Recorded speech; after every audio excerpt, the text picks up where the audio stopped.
ഒരാളോട് ഞാൻ ഒരു ചോദ്യം ചോദിച്ചു. പോകുന്ന യാത്രയാണോ അല്ലെങ്കിൽ എത്തുന്ന സ്ഥലമാണോ പ്രധാനം എന്ന്. അദ്ദേഹം ഇത് രണ്ടുമല്ല പറഞ്ഞത്. പോകുന്ന ഇടമോ എത്തുന്ന മനോഹരമായ സ്ഥലമോ അല്ല എനിക്ക് പ്രധാനം, എൻ്റെ കൂടെയുള്ളവർ ആരാണോ അവരാണ് എനിക്ക് പ്രധാനം എന്ന്. എത്ര മനോഹരമായ കാഴ്ചപ്പാടാണ്. നമ്മൾക്കില്ലാത്തതും അതുതന്നെയല്ലേ.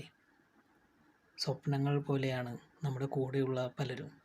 എപ്പോൾ വേണമെങ്കിലും നമ്മളുടെ കണ്ണെത്താത്ത, നമ്മളറിയാത്ത ഇടത്തേക്ക് അവർ മറഞ്ഞു എന്ന് വരാം. നാളേക്ക് കൊടുക്കുവാൻ വേണ്ടി കാത്തു വയ്ക്കാനുള്ളതല്ല നമ്മുടെ സ്നേഹം. ഇന്ന്, ഇപ്പോൾ, ഈ നിമിഷം നമ്മൾക്ക് കൊടുക്കാനുള്ളതാണ്.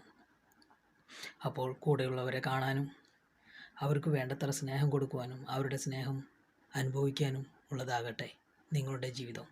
അപ്പോൾ പോകുന്ന ഇടമോ കാണുന്ന മനോഹരമായ കാഴ്ചകളോ അല്ല നിങ്ങളെ വിസ്മയിപ്പിക്കേണ്ടത്, കൂടെയുള്ള നിങ്ങളുടെ വേണ്ടപ്പെട്ടവരെയാണ്. അല്ലേ?